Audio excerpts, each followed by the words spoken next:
नमस्कार, मेरा नाम है गौरव पाल। आप देख रहे हैं गौरव का चश्मा। दोस्तों, हिमाचल प्रदेश के शिमला में क्या मस्जिदें सुरक्षित नहीं हैं?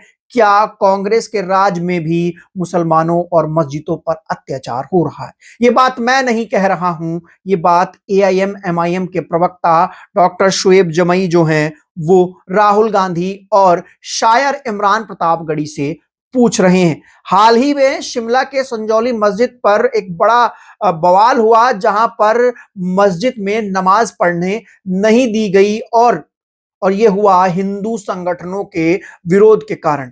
भाजपा शासित राज्यों में मस्जिदों का विरोध होता है तो समझ में आता है, लेकिन कांग्रेस शासित राज्य में, जहां पर कांग्रेस की खुद की पूर्ण बहुमत की सरकार है, सुखविंदर सिंह सुक्खू मुख्यमंत्री हैं और राहुल गांधी के मोहब्बत की दुकान है, उस राज्य में मस्जिदों में नमाज नहीं पढ़ने दी जा रही है। और मुसलमान जो हैं वो अब आरोप लगा रहे हैं, खासकर कि क्या कांग्रेस शासित राज्यों में भी मुसलमानों के साथ अत्याचार हो रहा है। क्या है पूरी खबर, जानने के लिए बने रहिए हमारे साथ। पहली बार चैनल पर आए हैं तो सब्सक्राइब कर बेल आइकन दबा दीजिए। मामला हिमाचल प्रदेश की राजधानी शिमला का है, जहां पर शिमला की एक संजौली मस्जिद जो है, उस पर एक बवाल होता हुआ नजर आया है।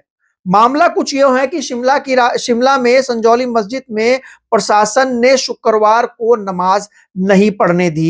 हिंदू संगठन इस बात का विरोध कर रहे थे। हिंदू संगठन ये कह रहे थे कि मस्जिद में नमाज ना पढ़ी जाए, और फिर प्रशासन ने नमाज नहीं पढ़ने दी।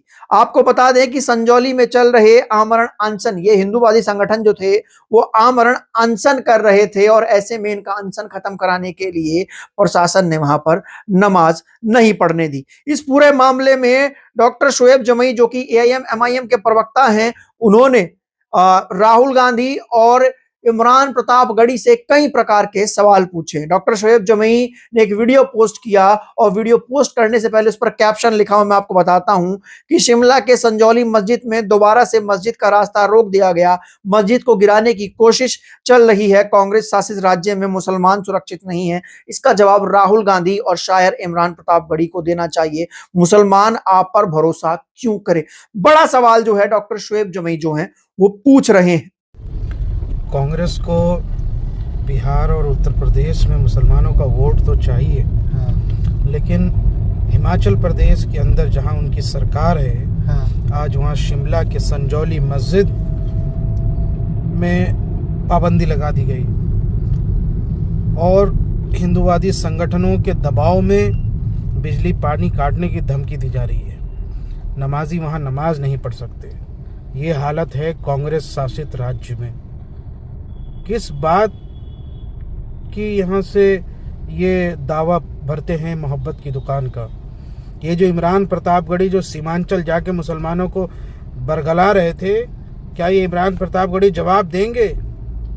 उनकी जुबान क्यों नहीं खुलती है शिमला के संजौली मस्जिद मुद्दे पर?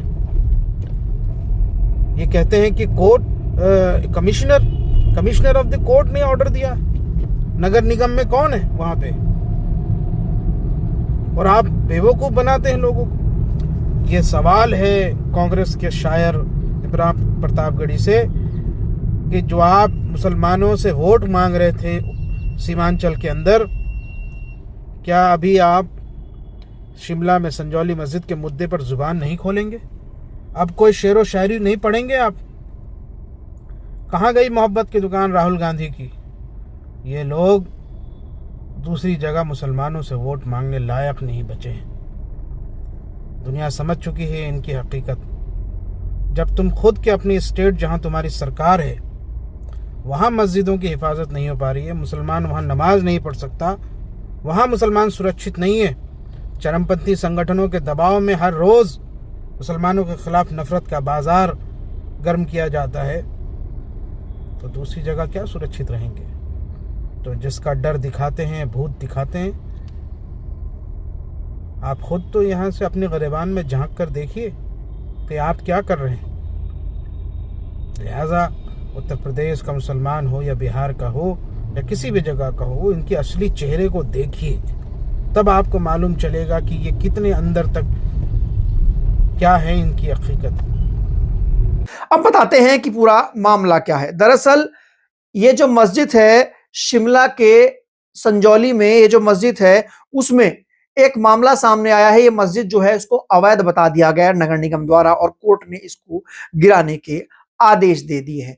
अब इस पूरे मामले में जब कोर्ट ने इसको गिराने के आदेश दिए हैं तो वहां के जो मुस्लिम वर्ग हैं वो इसमें नमाज अभी पढ़ रहे थे। 30 दिसंबर तक इसको गिराया जाना है। ऐसे में वो लोग नमाज ना पढ़े, मुस्लिम वर्ग जाकर मस्जिद में नमाज ना पढ़े, इसको लेकर हिंदूवादी संगठन जो थे वो प्रदर्शन कर रहे थे मस्जिद के बाहर। प्रदर्शन खत्म कराने के लिए पुलिस प्रशासन ने मस्जिद में नमाज पढ़ने से रोक दिया। बताया यह भी जा रहा है कि बिजली पानी भी इस मस्जिद की काट दी गई है। अब इस मस्जिद को क्यों गिराया जा रहा है, इसके पीछे कारण क्या है, वो भी मैं आपको बताता हूं। दरअसल 21 अगस्त को शिमला में दो गुटों में लड़ाई हुई, जिसके बाद एक गुट जो था वो मारपीट करने के बाद जाकर मस्जिद में छिप गया। गुस्साए लोगों ने 1 सितंबर को मस्जिद के बाहर प्रदर्शन किया, जिसके बाद शिमला के अन्य स्थानों पर भी हिंदू संगठनों ने मस्जिद में प्रवेश किया और कहा कि मस्जिद में बाहर से आए हुए मुस्लिम लोग जो हैं वो नमाज पढ़ते हैं। 11 सितंबर 2024 को संजौली में ये जो प्रदर्शन था वो उग्र हो गया।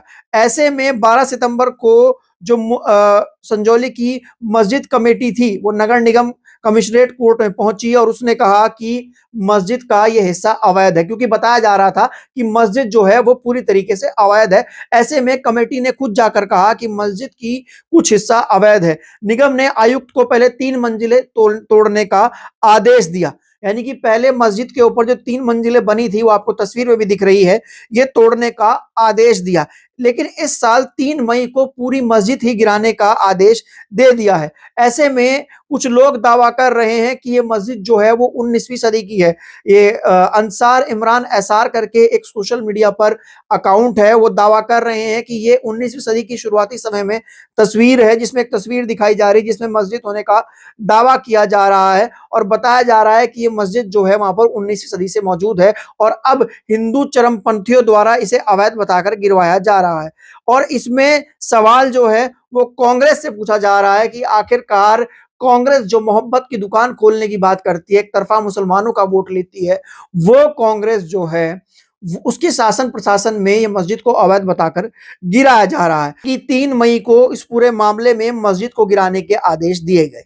इसके अलावा 3 मई को जब नगर आयुक्त ने मस्जिद को अवैध बताकर गिरा दिया तो 17 मई को जो वक्फ बोर्ड था वो संजौली मस्जिद को लेकर नगर निगम के इस आदेश को चुनौती देने के लिए कोर्ट पहुंचा, जिला न्यायालय पहुंचा। 30 अक्टूबर को जिला अदालत ने इस पूरे मामले में ये जो याचिका थी इसको खारिज कर दिया। 14 नवंबर को मुस्लिम समाज के लोग जो मस्जिद में नमाज पढ़ने जा रहे थे उनको मस्जिद में नमाज पढ़ने से रोका और कहा कि देवभूमि संघर्ष समिति नाम की एक कमेटी ने कहा कि बाहरी राज्यों से आए मुस्लिमों को इसमें नमाज नहीं पढ़ने दी जाएगी और पुलिस ने 6 लोगों पर एफआईआर दर्ज की। 18 नवंबर को आमरण अनशन शुरू हुआ जिसमें यह कहा गया कि मस्जिद में नमाज ना पढ़ने दी जाए और खासकर बाहर से जो लोग आए हैं उनको तो नमाज ना ही पढ़ने दी जाए। इस पूरे मामले में अनशन पर बैठे कुछ लोग थे और मैं आपको बताऊं इसमें पूरा एक जो चार्ट सामने आया है वो ये है कि 31 अगस्त 2024 को शिमला में 2 गुटों में मारपीट हुई। 31 अगस्त 2024 को मारपीट के बाद 6 आरोपी मस्जिद से गिरफ्तार हुए। फिर ये जो 6 आरोपी मस्जिद से गिरफ्तार हुए इस वजह से मस्जिद को गिराने की बात हुई। 5 सितंबर 2024 को संजौली और चौड़ा मैदान में फिर से प्रदर्शन हुआ। 7 सितंबर को शिमला नगर निगम कोर्ट में सुनवाई हुई। 11 सितंबर 2024 को संजौली में हिंदू संगठनों ने उग्र प्रदर्शन किया। 11 सितंबर को लाठीचार्ज हुआ। 12 सितंबर को मस्जिद कमेटी ने अवैध हिस्से को तोड़ने की पेशकश की। बताया जा रहा था कि इसका कुछ हिस्सा अवैध है। 5 अक्टूबर को नगर आयुक्त ने 3 मंजिला तोड़ने के आदेश दिए। मस्जिद के ऊपर जो 3 मंजिल तोड़ रहे थे उसके आदेश दिए। 18 को लोकल रेजिडेंट हिमाचल हाईकोर्ट पहुंचे। 21 अक्टूबर को हाईकोर्ट ने 8 हफ्ते में केस को निपटाने का आदेश दिया। 30 अक्टूबर को जिला कोर्ट पहुंची मुस्लिम वेलफेयर सोसाइटी। 6 नवंबर को कोर्ट का मस्जिद को तोड़ने का आदेश पर स्टे से इनकार कर दिया गया। 28 मार्च 2025 को लोकल रेजिडेंट ने हाईकोर्ट में पिटीशन डाली। 19 अप्रैल 2025 को हाईकोर्ट ने 8 मई के से पहले केस निपटाने के आदेश दिए। 3 मई को कमिश्नर ने संजौली मस्जिद का पूरा ढांचा गिराने के आदेश दिए और 17 मई 2025 को कमिश्नर ने आदेश को जिला अदालत में चुनौती दी। 30 अक्टूबर को जिला अदालत ने मुस्लिम समुदाय की याचिका खारिज कर दी। अब यह मस्जिद जो है वो गिराई जानी है। अब ऐसे में सवाल ये उठ रहा है कि मस्जिद जो अवैध है जिस भी तरीके से है, लेकिन जो विपक्षी दल हैं वो सवाल पूछ रहे हैं कांग्रेस से कि आखिरकार